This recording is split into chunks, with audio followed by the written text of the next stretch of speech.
Hello everyone, मैं doctor Girish Mishra आप सभी का स्वागत करता हूं। हम लोग अपने इतिहास के बिल्कुल निर्णायक मोड़ पर पहुंच चुके हैं, जहां हमारा स्वतंत्रता संग्राम शुरू हो चुका है।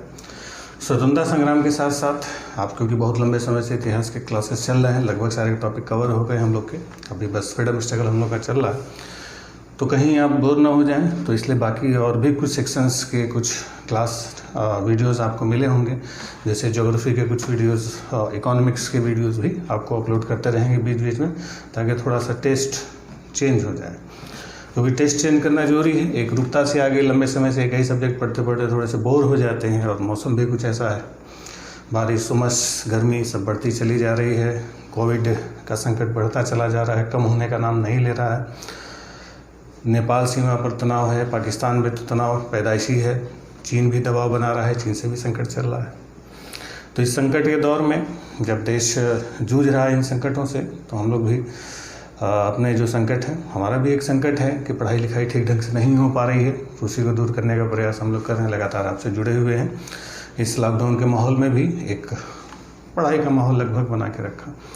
तो जो लोग लगातार वीडियो देख रहे हैं उनके लिए बड़ी अच्छी बात है कि अब हम सेक्शन भी चेंज कर रहे हैं, और जो लोग बाकी लाइव ऐप पर जो हम लोग की क्लासेस चलती हैं, जो लाइव हम लोग क्लास लेते हैं, तो इसके क्वेश्चन भी हम लोग डिस्कस कर रहे हैं। जो लोग नहीं जुड़े हैं वो फिर कभी मौका मिलेगा लाइव जब यूट्यूब क्लासेस स्टार्ट होगी, उसमें हम लोग जुड़ेंगे। तो स्टार्ट करते हैं आज के हमारे स्वतंत्रता संग्राम के टॉपिक को। पिछले हिस्ट्री के लेक्चर में आपको बताया था किस तरीके से कांग्रेस की स्थापना होती है। 1857 के बाद परिस्थितियां बदलनी शुरू होती हैं, और फिर कांग्रेस की स्थापना के साथ ही राजनीति का एक दौर शुरू होता है, फ्रीडम स्ट्रगल हमारा शुरू होता है। पहले धीरे धीरे आंदोलन आगे बढ़ता है, लेकिन बाद में जब नए नए लोग कांग्रेस में भर्ती होना शुरू हुए थे, कांग्रेस का विस्तार हुआ, तब फिर कांग्रेस से बहुत जम के एग्रेशन वाले लोग आ चुके थे, जिसकी वजह से कांग्रेस पर रणनीति को लेकर आपस में मतभेद हुआ। बताए थे मॉडरेट और एक्सट्रीमिस्ट, नरम दल और गरम दल, और मतभेद इतना ज़्यादा बढ़ा कि मारपीट तो की नौबत आ गई थी। फाइनली 1907 में कांग्रेस का बंटवारा हो गया था, विभाजन हो गया था, और उसी के बाद बताया था जो एक्सट्रीमिस्ट थे, गरम दली नेता थे, उन लोगों को कांग्रेस से निकाल दिया गया था, और तिलक को जेल भेज दिया गया, और लाला लाजपत राय भी जेल गए थे। तो इसके बाद हमारा जो स्वतंत्रता संग्राम था वो कमज़ोर पड़ा, कांग्रेस भी कमज़ोर पड़ी। लेकिन कांग्रेस या स्वतंत्रता संग्राम कमज़ोर जरूर पड़े, लेकिन रुका नहीं। कांग्रेस के सेशन रेगुलर बेसिस पर होते चल रहे थे। तो पिछले वीडियो में 51 नंबर की वीडियो में आपको कांग्रेस के जितने भी इंपॉर्टेंट सेशंस हो सकते थे सबके बारे में आपको बताया था डिटेल। जिसने अभी तक नहीं पढ़ा वो 51 नंबर का जो वीडियो है उसको आप देखेंगे, तो उसमें पूरे कांग्रेस के सारे सेशन जो डिटेल में हैं, जिनसे आपके क्वेश्चन बन सकते हैं, वो सारी चीज़ें बताएगी। अब वो तो जो पिछले क्लास में आपको बताया था कि किस तरीके से कांग्रेस के अधिवेशन हुए, हम लोग बात करेंगे कि भारत में जो पब्लिक मूवमेंट शुरू हुआ, जन आंदोलनों की जो शुरुआत थी, वो कैसे हुई, कहाँ से हुई, किस तरीके से हुई। जन आंदोलनों की जो शुरुआत हुई उसका जो सबसे बड़ा रीज़न था, सबसे बड़ा जो कारण, वो खुद अंग्रेज थे। यानी अंग्रेज़ों ने जो नीतियाँ लागू की उसी का एक परिणाम था जन आंदोलन। हालांकि जन आंदोलन एकदम से अंग्रेज़ों की नेगेटिव पॉलिसीज़ का भी परिणाम नहीं था, कुछ अच्छे भी कदम अंग्रेज़ों ने उठाए, उसका भी फ़ायदा भारत को मिला।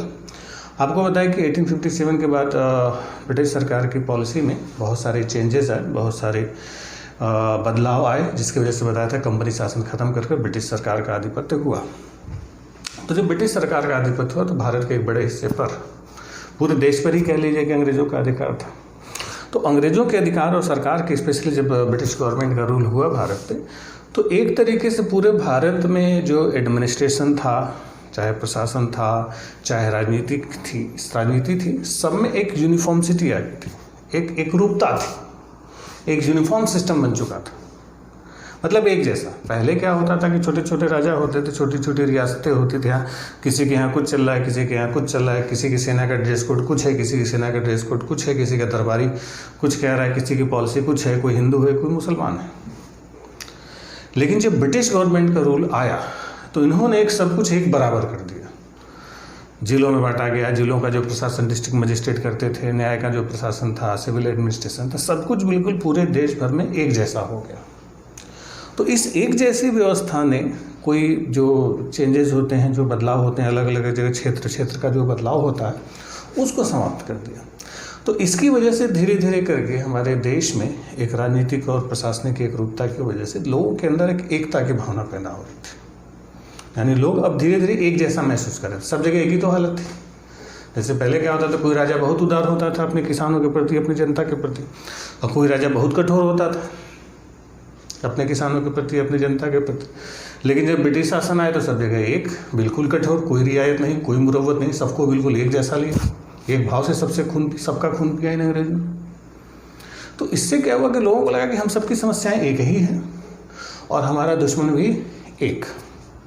पहले तो पता ही नहीं था दुश्मन कौन था, जमींदार दुश्मन है कि राजा दुश्मन है, कौन है पता नहीं, लेकिन अब पता था कि यही अंग्रेज ही दुश्मन है हमारे। पूरे देश की एक समस्या समझ में आने लगी कि अंग्रेज।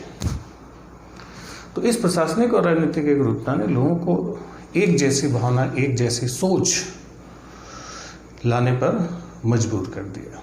और भी कई सारे बदलाव किए थे, जिसमें बताया कि रेलवेज का विकास हुआ था 1853 से। अंग्रेजों ने भारत में रेलवे का विकास किया और रेलवे में ज़्यादातर ब्रिटिश पूंजी लगी थी। तो रेलवे के विकास से अब सोचिए सन 1900 तक आते आते 1900 तक लगभग 25,000 मील रेलवे की ट्रैक का विकास हो चुका था, 25,000 माइल्स। तो इस रेलवे के विकास से क्या हुआ कि लोग अब मिलना जुलना शुरू हुए, एक दूसरे के क्षेत्रों में जाना शुरू हुए, एक दूसरे के रीति रिवाजों से, परंपराओं से जानने लगे।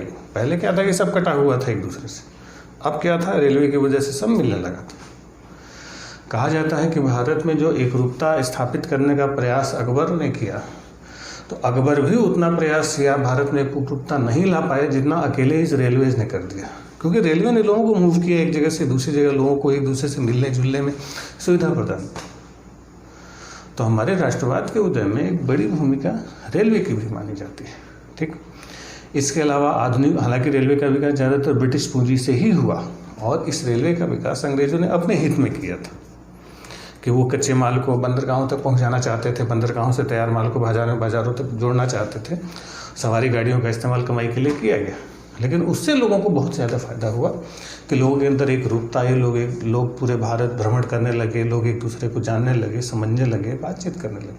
पहले ये नहीं होता था, पहले आने जाने में बड़ा समय लगता था, रेल की वजह से सुविधा हो गया।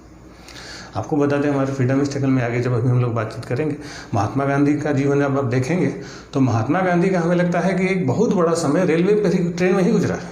पूरे देश का भ्रमण करते, घूमते रहते थे। तो इन ट्रेनों ने हमारे देश के राष्ट्रवाद के उदय में बड़ी भूमिका निभाई। तो अंग्रेजों ने कुछ ऐसे काम किए जिसका इनडायरेक्टली फ़ायदा भारत को हुआ शुरुआती दौर में। फिर आधुनिक उद्योगों की स्थापना की गई, बड़ी बड़ी फैक्ट्रियां, कल कारखाने लगाए गए। तो जब इन आधुनिक उद्योगों की स्थापना हुई तो उससे क्या हुआ कि बड़े बड़े औद्योगिक केंद्र बने, औद्योगिक शहर बने। जैसे बम्बई है तो कलकत्ता है, तो दिल्ली है तो मद्रास है, तो बड़े बड़े औद्योगिक केंद्र बने, बड़ी बड़ी फैक्ट्रियाँ लगी। तो बड़ी बड़ी फैक्ट्रियाँ लगी तो एक बड़े शहरों का विकास हुआ और उन उद्योगों पर आधारित छोटे मोटे उद्योगों का विकास हुआ।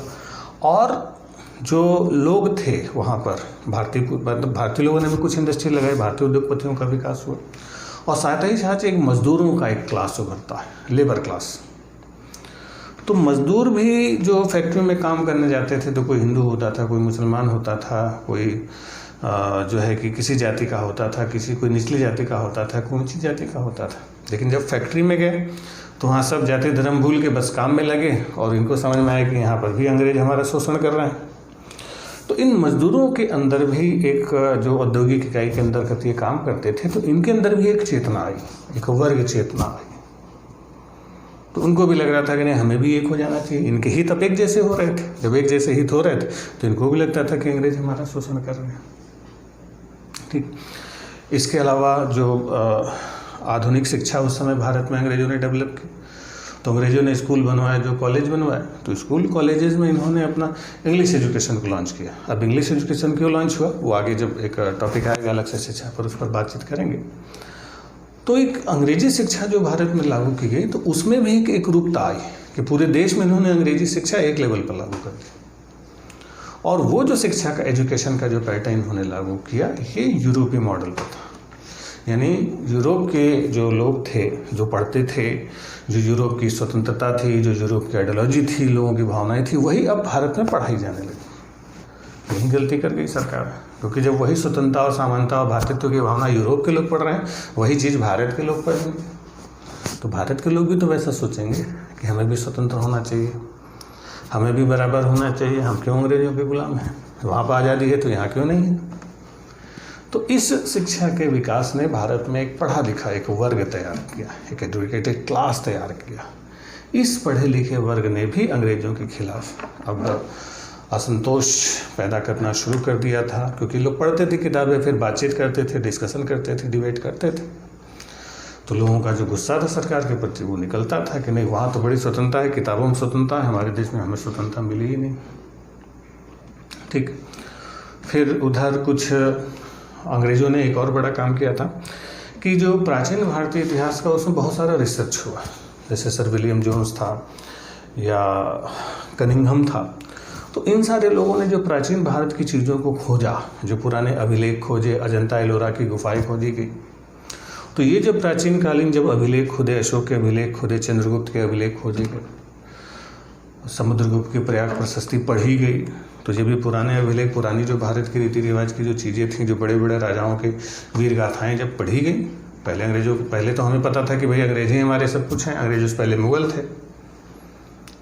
लेकिन जब पता चला कि नहीं, अशोक नाम का एक चक्रवर्ती सम्राट था जिसने पूरे उत्तर से दक्षिण तक अफगानिस्तान पर राज किया, या समुद्रगुप्त नाम का एक शासक था जिसने एक नेपोलियन की तरीके से बड़ा सैनिक अभियान चलाया, तो लोगों के अंदर एक गौरव की भावना पैदा हुई। यार, हमारे देश में ऐसे राजा रहे हैं, अंग्रेजों ने हमें गुलाम बना के रखा है, हमें इनसे आज़ाद होना चाहिए। जब अशोक जैसे राजा भारत में रह चुके हैं, तो लोगों को ये चीज़ें फील होने लगी, महसूस होने लगे कि नहीं, एक गौरवशाली इतिहास लोगों को याद पढ़ने को मिला कि नहीं, हमारा भी इतिहास कुछ है। तो इससे धीरे धीरे करके लोगों के अंदर एक जो राजनीतिक चेतना थी वो बढ़ने लगी, देश के प्रति लगाव बढ़ने लगा, राष्ट्रवाद की भावना का उदय होना शुरू हुआ, एक नेशनलिज्म, एक राष्ट्र, भारत एक देश के रूप में बनना शुरू हो गया। और फिर कुछ और भी घटनाएं हुई जिसमें कुछ गवर्नर जनरलों का योगदान था, जैसे वायसरायों का योगदान था। जैसे एक वायसराय हुआ करता था लिटन जो था, जो वायसराय था, वो भारतीयों से बहुत चिढ़ता था, उसको भारतीय लोग अच्छे नहीं लगते थे, वो नहीं चाहता था कि भारतीय लोग अच्छे पदों पर जाएं। उसने क्या किया था कि जो सिविल सर्विसेज आज जैसे IAS होता है, उस समय ICS कहा जाता था। तो जैसे आज IAS है, उस समय ICS होता था। तो आज जैसे IAS की मैक्सिमम एज लिमिट 30 साल है या 33 साल है, उस समय 23 हुआ करती थी। लिटन के समय ICS की मैक्सिमम एज 21 थी पहले, उसको भी घटा के 19 साल कर दी थी।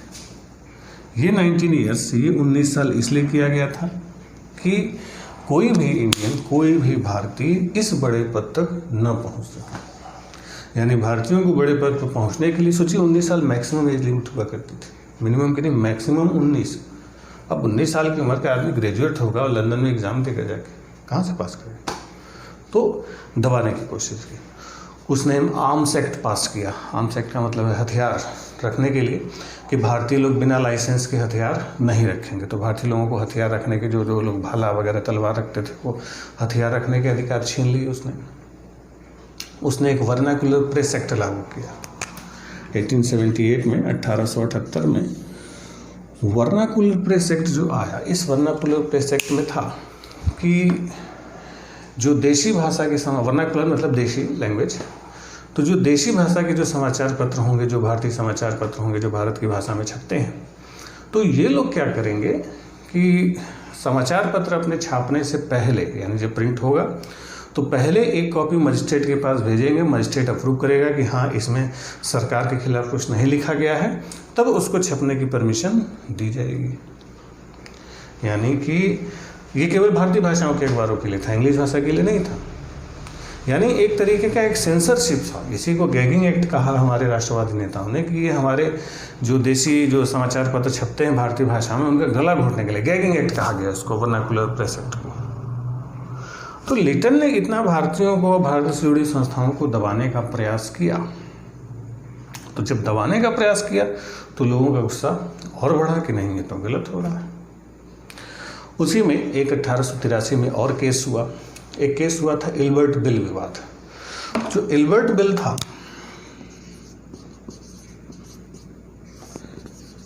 इल्बर्ट बिल, तो ये जो इल्बर्ट बिल आया था, ये रिपन के समय आया था, लेकिन के बाद आया था। तो इस सिल्बर्ट बिल में था क्या कि एक उस समय क्या था कि जो ब्रिटेन अंग्रेज़ों की जो जुडिशरी होती थी न्यायपालिका में, तो उसमें जो निचले लेवल के जो न्यायाधीश होते, जो मुंसिफ जज होते थे, तो वो लोग जो छोटे मोटे मुकदमे होते थे सुनते थे, तो वो भारतीयों के भी छोटे मोटे मुकदमे सुनते थे और जो यूरोपीय होते थे उनके मुकदमे सुनते थे।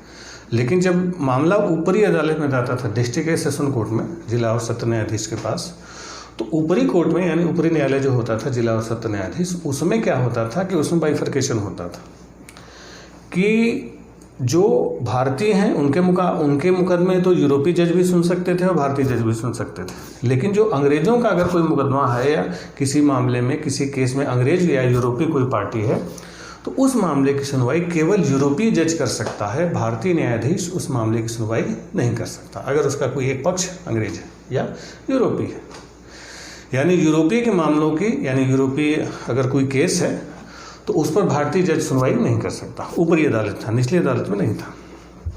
तो एक भारत के न्यायाधीश थे, जज थे, जुडिशियल मुंसिफ मजिस्ट्रेट थे, उनका प्रमोशन हुआ, वो डिस्ट्रिक्ट ऑफ सेशन जज बने। तो उन्होंने वायसराय को चिट्ठी लिखी, वायसराय उस समय रिपन था, रिपन को उन्होंने चिट्ठी लिखी कि भाई हमारा प्रमोशन हो गया, लेकिन इससे प्रमोशन से हमारे अधिकारों में कटौती हो गई, तो इससे अच्छा तो हमारा प्रमोशन ना करते, हमारा डिमोशन ही करते, क्योंकि जब हम निचली अदालत में बैठते थे तो यूरोपियों के मुकदमे हम सुन सकते थे, लेकिन अब हमारा प्रमोशन हो गया डिस्ट्रिक्ट और सेशन कोर्ट में, तो अब हम यूरोपियों के मुकदमे नहीं सुन सकते। तो ऐसे प्रमोशन का क्या फ़ायदा जब हमारे अधिकारों में कटौती हो रही है। तो ये बात रिपन को समझ में आई, तो उसी ने इल्बर्ट से बातचीत की और एक विधेयक रिपन ने प्रस्तुत किया। हालांकि अच्छा विधेयक था कि इसमें कहा गया कि कोई भी जज होगा, भारतीय हो चाहे अंग्रेज हो, वो सभी मामलों की सुनवाई कर सकता है, यानी भारतीय न्यायाधीश भी अंग्रेजों से जुड़े हुए मामलों की सुनवाई कर सकते हैं। ये इल्बर्ट बिल लाया, रिपन वायसराय था उस समय। तो जैसे ही ये इल्बर्ट बिल आया, अंग्रेज जो उस समय थे भारत में, उनको लगा कि ये गलत हुआ, क्योंकि किसी बड़े मामले में भारतीय जज को ये फैसले पावर दे दी गई थी कि वो अंग्रेजों के मामले की सुनवाई कर सकता है। तो इससे अंग्रेजों को लगा कि हमारे अधिकारों में कटौती हो रही। सारे अंग्रेज इकट्ठा होने लगे, ब्रिटिश जितने सिविल सर्वेंट थे, जितने जुडिशरी के लोग थे, जितने अंग्रेज भारत में थे, वो सब इकट्ठा होने लगे। सबने दबाव बनाना शुरू कर दिया, सबने सरकार के ऊपर आरोप लगाए कि सरकार हमारा पक्ष नहीं ले रही, भारतीयों का पक्ष ले रही है। और इन अंग्रेज अफसरों ने राजनीतिक रूप से इतनी एकरूपता दिखाई कि फाइनली सरकार को इल्बर्ट बिल का प्रपोजल कैंसिल करना पड़ा। सोचिए, केवल अंग्रेज अफसरों के दबाव में, अंग्रेज अफसरों के दबाव में इल्बर्ट बिल कैंसिल हो गया, यानी भारतीय जज को वो अधिकार नहीं मिले। खैर, इल्बर्ट बिल तो कैंसिल हुआ, अंग्रेजों की जीत हुई इसमें, भारतीय लोग फिर हारे। लेकिन इस इल्बर्ट बिल ने उस समय का जो भारत का जो पढ़ा लिखा तबका था, जो पढ़े लिखे लोग थे, जो नौकरियों में लोग थे, उनके अंदर एक हिम्मत दी कि अगर हम अंग्रेजों की तरह, अंग्रेज अफसरों की तरह संगठित हो जाएं, ऑर्गेनाइज्ड हो जाएं, तो सरकार को अपना फैसला कैंसिल करना पड़ सकता है। यानी सरकार पर हम दबाव बना सकते हैं अगर हम राजनीतिक रूप से एकजुट हों तो ये इल्बर्ट बिल एक हमारे पढ़े लिखे लोगों के लिए एक धक्का था। इसी के बाद से लोगों को लगा कि नहीं, जब अंग्रेज अफसर ऐसा कर सकते हैं तो हमें भी राजनीतिक रूप से प्रयास करना चाहिए और अपनी मांगों के लिए सरकार पर दबाव बना देना चाहिए और सरकार को अपने आगे झुकाना चाहिए। तो इस इल्बर्ट बिल ने बड़ी भूमिका निभाई, जो अंग्रेज अफसरों ने कैंसिल करा दिया। ठीक, तो इसने भी हमारे राजनीतिक चेतना में वृद्धि की। फिर बताया था कि 1857 के बाद जो राजनीतिक संस्थाओं का विकास हुआ, पॉलिटिकल पार्टीज, न्यूज़पेपर वगैरह का विकास हुआ था। तो इस राजनीतिक संस्थाओं और अखबारों के छपने की वजह से क्या होता था कि राजनीतिक मीटिंग होती थी, बैठकें करते थे, लोग मिलते जुलते थे एक दूसरे से, तो लोगों के अंदर एक राजनीतिक चेतना का राजनीतिक चेतना उभर रही थी। लोग अब बात करते थे, लोगों जो बात करते थे, जो अपनी बातें कहते थे, वो अखबारों में छपती थी। तो गली मोहल्ले में जो अखबार पहुंचते थे तो लोग उसको पढ़ते थे, लोगों को खबरें मिलती थी कि नहीं, हमारे लोग ऐसा सोच रहे हैं। तो इस राजनीतिक पार्टियों ने जो राजनीतिक बैठकें शुरू की, छोटे स्तर पर की, लेकिन धीरे धीरे करके जब अखबारों में चीज़ें छपने लगी, ये चीज़ें बढ़ने लगी, तब लोगों के अंदर थोड़ी थोड़ी और चेतना बढ़नी शुरू हो गई। यानी अब लोगों के अंदर एक राष्ट्रवाद की भावना पनप रही थी बड़े पैमाने पर। अब अखबार वगैरह के छपने से पत्र पत्रिका और राजनीतिक पार्टियों के छपने से जो विश्व में जो बड़ी बड़ी घटनाएं होती थीं, उस विश्व की बड़ी घटनाओं की खबर विश्व के जो यूरोप के बड़े बड़े स्वतंत्र विचारक होते थे, उनके आइडियाज़ भारत पहुंचने लगे, मार्क्स के विचार भारत पहुंचने लगे। अखबारों में छपते थे, लोग पढ़ते थे, तो समझ में आता था कि नहीं, स्वतंत्रता ये होती है। अब इसके अलावा यूरोप में दो बड़ी बड़ी घटनाएं होती हैं। यूरोप क्या, विश्व की राजनीति में दो बड़ी घटनाएं होती हैं जिसमें भारत के लोगों ने एक उबाल ला दिया, एक उफान ला दिया। अब क्या उबाल लाया? उस समय क्या था कि यूरोप ही सबसे शक्तिशाली माना जाता था। ब्रिटेन है, तो इटली है, तो फ्रांस है, तो रूस है, बड़े बड़े देश। एशियाई देशों को बिल्कुल नीच छोटा समझा जाता था, एकदम निकृष्ट, बड़े कमज़ोर थे। वो माना जाता था यूरोपीय सबसे शक्तिशाली। तो उसी में यूरोप का एक शक्तिशाली देश था इटली। 1896 में इटली और इथोपिया में युद्ध हुआ और इथोपिया ने इटली को हरा दिया। इथोपिया अफ्रीका में पड़ता है, बहुत ही रद्दी सा देश, घटिया। आज भी जितने भी वैश्विक इंडेक्स आप देखते हैं, सूचकांक देखते हैं, तो उन सूचकांकों में इथोपिया बहुत निचले पैदान पर आता है। लेकिन उस इथोपिया जैसे रद्दी से देश ने इटली जैसे यूरोप के एक विकसित देश को पराजित कर दिया। जनता ने संघर्ष किया, हथियारबंद संघर्ष हुआ। तो अफ्रीका के पिछड़े से देश ने इतने बड़े देश को हराया। तो हमारे अभी अच्छी चीज़ें अखबारों के माध्यम से छप के पहुँचती थी, तो लोगों को लगा कि नहीं, ये कोई मतलब जब इथोपिया ऐसा कर सकता है, भारत तो बहुत बड़ा देश है, यहाँ की जनसंख्या तो बहुत अच्छी खासी है। फिर 1905 की एक घटना घटी। विश्व का सबसे बड़ा देश रूस, इसकी लड़ाई होती है जापान से। रूस सबसे बड़ा देश है, आज भी दुनिया का सबसे बड़ा देश है। 1905 की लड़ाई में जापान ने रूस को हरा दिया। रूस विश्व का सबसे बड़ा देश है, एक यूरोपीय महाशक्ति, जिसको जापान क्षेत्र में बहुत छोटा सा है। जापान एशिया में, ये रूस में। तो इस एशियाई छोटी सी ताकत ने रूस जैसी बड़ी ताकत को सीधे हराया, लड़ाई में, हथियारबंद युद्ध में हराया। शॉकिंग न्यूज अखबारों में छप के आए, तो लोगों के अंदर एक प्रेरणा मिली, यार क्या है क्या, जब जापान ये भी एशियाई है और इन यूरोपीय शक्तियों को हरा रहे हैं, तो हमारे लोगों को लगा कि हम भी कुछ कर सकते हैं। तो जब ये सब उधर रूस में क्रांति हुई, रूसन क्रांति का भी असर हुआ कि जनता ने अपने शासक के खिलाफ आवाज़ उठा दिया, निचले तबके के लोगों ने। तो धीरे धीरे जब ये खबरें पहुंचने लगी, लोगों के अंदर एक जोश, एक उत्साह का संचार होने लगा। लोगों को लगा कि यार ये बहुत बड़ी चीज़ हो रही है, अब भारत के लोगों को भी कुछ करना चाहिए। तो जो पढ़ा लिखा वर्ग था वो दूसरों को शिक्षित कर रहा था, राजनीतिक पार्टियां लोगों के अंदर राजनीतिक चेतना पैदा कर रही थी।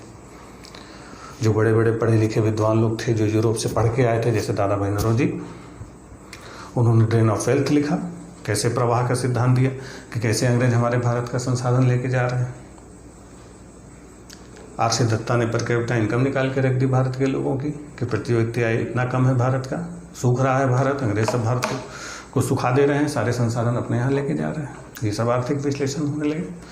तो इन्हीं सारी चीज़ों से धीरे धीरे करके लोगों के अंदर एक राष्ट्रवाद की भावना पनप रही थी और एक गुस्से का उबाल बढ़ रहा था।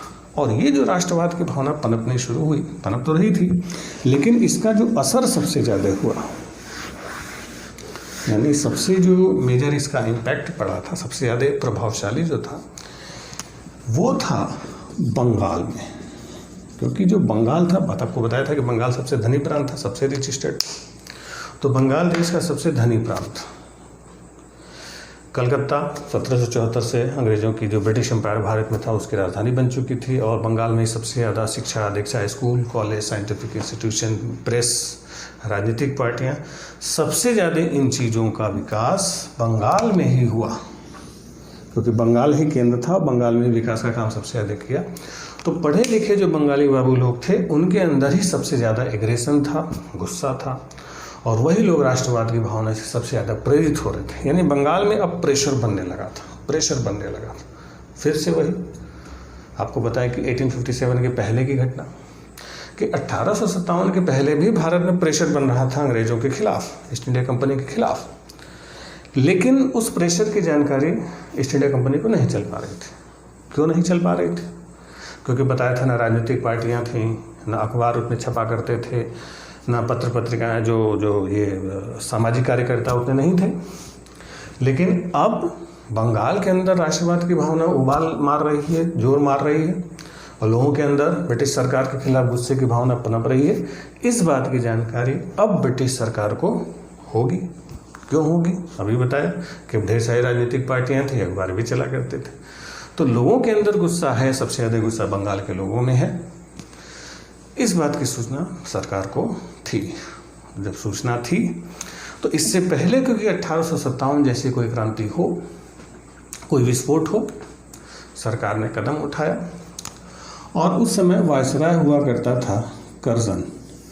कर्जन ने क्या किया, जुलाई 1905 में वो देखता है कि यही बंगाल सबसे ज़्यादा हल्ला मचाने वाला था, यहीं पर सबसे ज़्यादा विस्फोटक स्थिति बन रही थी। तो यही बंगाल जो एक था, इसी को दो हिस्सों में बांट दिया, पार्टीशन ऑफ बंगाल, बंगाल का बंटवारा कर दिया। और वही जो बंगाल का बंटवारा हुआ, पढ़े लिखे लोग थे ही विरोध करना शुरू कर दिया। तो इसी बंगाल के बंटवारे के विरोध में जो आंदोलन चला, वही भारत का पहला राजनीतिक जन आंदोलन था, first public movement of India, जो बंगाल विभाजन के खिलाफ चला। उसे कहा जाता है anti partition of Bengal movement, बंग भंग विरोधी आंदोलन। अब ये जो बंग भंग विरोधी आंदोलन था, ये हमारा पहला जन आंदोलन था। अब ये कैसे चला, किन परिस्थितियों में चला, इसके बारे में चर्चा करते हैं हम लोग एक अगले क्लास में। तो बने रहिए हमारे साथ। स्वतंत्रता संग्राम शुरू हो चुका है, जन आंदोलन शुरू हो चुके हैं, आज़ादी की लड़ाई चल रही है। जल्दी ही आज़ाद होंगे। मिलते हैं हम लोग। Thank you.